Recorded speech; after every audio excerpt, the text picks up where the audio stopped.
Khan Academy, we saw Khan Academy, and we did a little discussion on this one.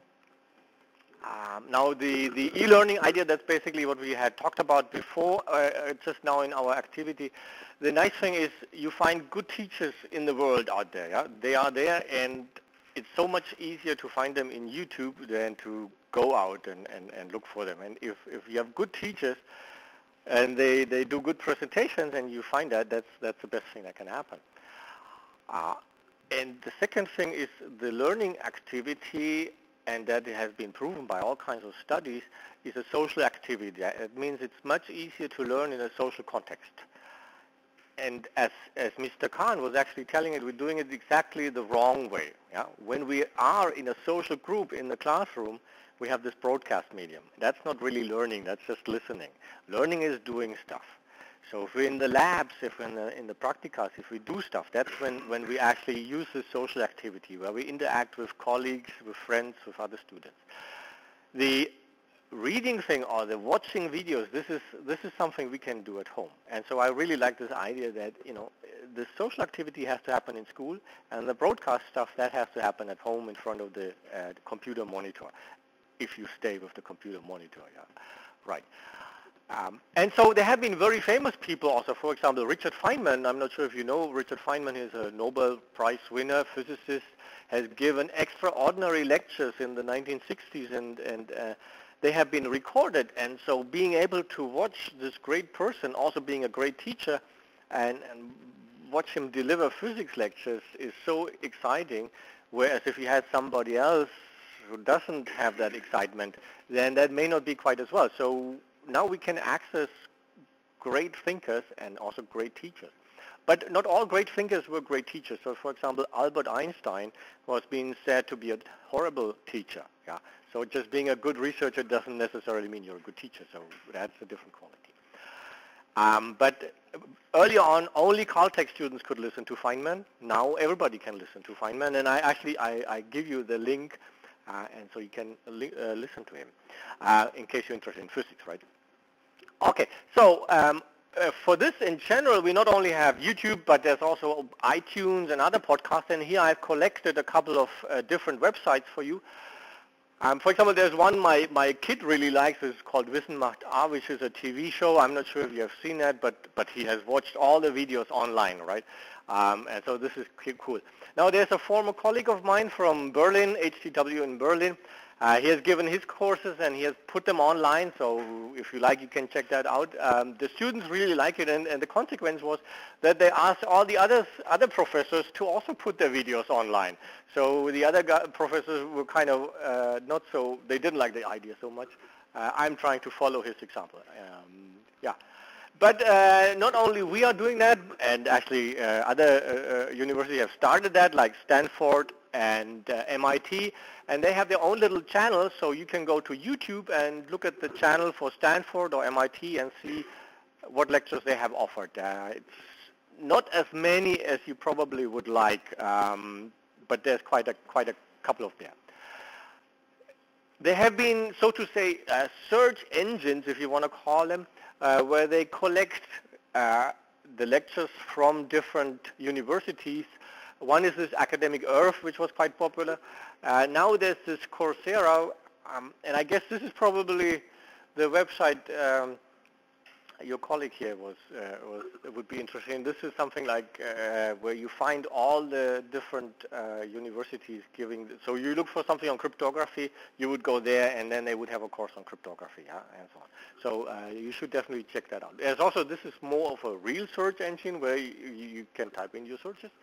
And then just recently, MIT and Harvard, they have responded to the challenge, yeah, because Stanford seems to be taking the market. And so they've been thinking, hey, what can we do to compete with Stanford? And so they combined and they have this new online platform. Now, there's nothing there yet. So I've looked at it, and it just has a video telling you, oh, this is going to be the great thing here. This is supposed to be a little bit more than just videos. It's supposed to be more like a course where you can actually take the whole course, like a mixture out of Moodle and YouTube and some Blackboard or whatever other software there is. So definitely worthwhile watching this one. So this is more on the level where I say, okay, we'll learn something, it's in the classroom setting. How is it with research seminars, right? If you're on the research university, a very important communication tool is the seminars, where you get really cutting-edge information, and conferences would be the other one. And here again, Stanford has, for example, the human-computer interaction seminars.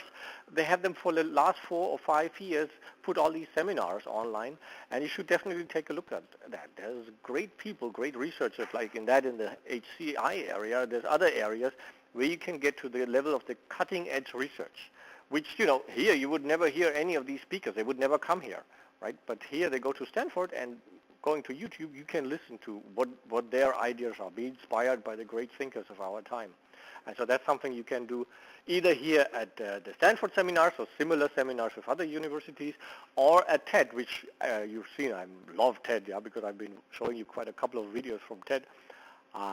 It's incredible and the nice thing, it's just 20 minutes long, so you don't waste so much time. And I watched hundreds of TED movies. I think I'm getting close to 1,000. It's really, really amazing. There's another new thing coming up, which is called this Udacity. Do I have the name? Peter Norvig. What happened? Peter Norvig here had taught this course on artificial intelligence. You know the Google cars? Anybody knows the Google cars? The Google cars are the cars that drive around without driver in the real scenario, yeah, right? So how they do that with artificial intelligence. And so one of the persons who was behind designing the car was Peter Norvig, who's professor at Stanford and also associated with Google in some way or other. And he was giving a course on artificial intelligence where anybody could register. So you could register if you wanted to. It was last semester. He was giving the course. And there was a couple of thousand, I think 8,000 or 10,000 students when I looked there that had registered for the class.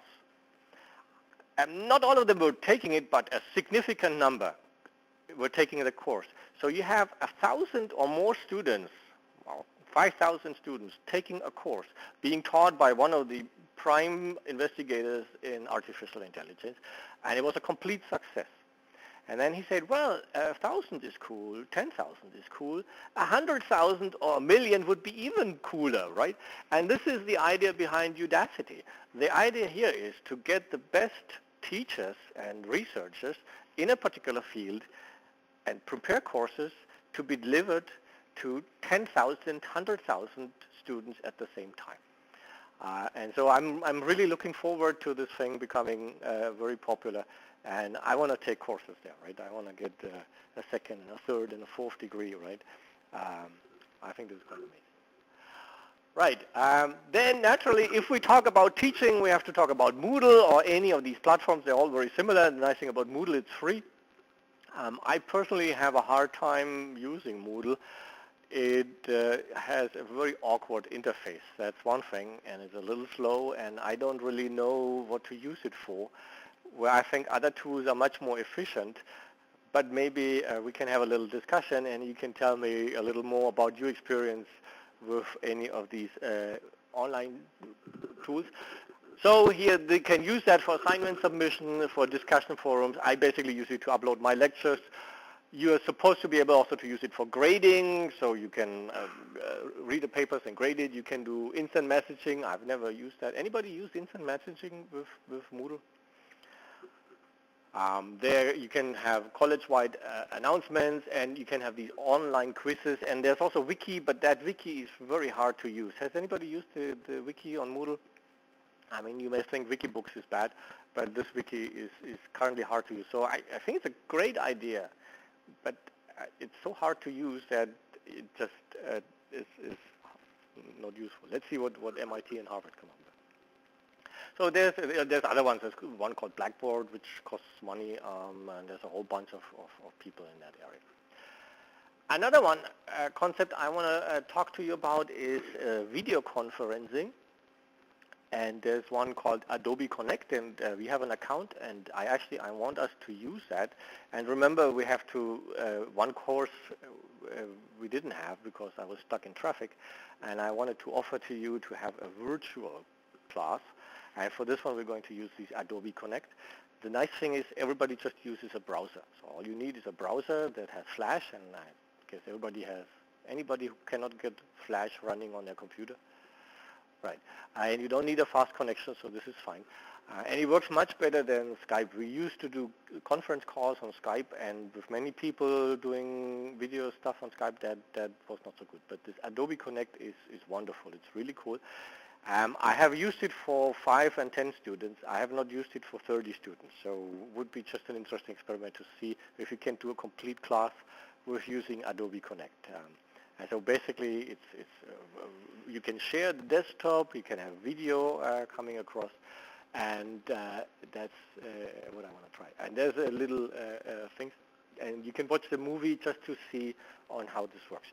So I thought this is another way of doing teaching in the virtual world, and I thought we should try this out in this course, because if we don't try it here, there's no other place actually where we could, right? And I'm almost done. The last thing, we started that, I want us to have a little discussion, but before we start with the discussion, let me talk a little bit about the assignments, what I want you to do here. Anybody has heard about this mindprof.de? It used to be a big hype. Everybody wanted to comment in the first year and the second year, and you can see that I'm there too. And then after a while, nobody comments anymore because now it's old and it's not interesting. I would like you to actually go there, register, and basically comment on some of the courses that you have taken. Actually do that. Yeah? Be a good net citizen, right? Then I talked about the evaluation in the Google Docs. So I posted that on Facebook. So please click on the link and do an anonymous evaluation, midterm evaluation for this course. That's one thing I want you to do. Then the Adobe Connect, we're going to try this. Then you had mentioned that this is Maram Sahami's course on Introduction to Computer Science. So this is, if you have a little difficulty with maybe Java or with programming in general, and up to now you kind of not so good with programming, and you think, where should I learn how to do good programming? Take this course.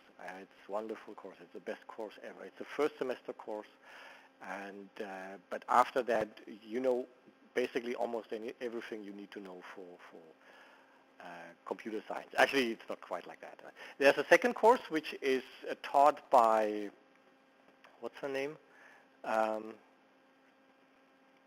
forgot her name. But the second course is also good. It's a C++ course, so they start with Java, and the second semester they do the C++. She has a little different style. She talks so fast, it's just amazing, and even I have a hard time understanding her. So it's very good to have the video because you can run the video a little slower and then you can understand what she's saying. But also a wonderful course, so if you say, okay, I need a little backup in C++ and I need to, Julie Zielinski is her name, and it's the follow-up course of this one, and also good. Not so good is the third one because it's too general, but that's okay. Then we talked about Virtuelle Hochschule Bayern. If you haven't, please take a look at that. I provided the link also, and check out what courses may be interesting for you, because you can actually get credit for these. You take a course there, you can get credit here. Yeah? So that may be interesting in terms of maybe you missed a course here and that would take you longer to do that. It is not offered, or maybe there's a course offered that you find is really interesting and it's not taught here.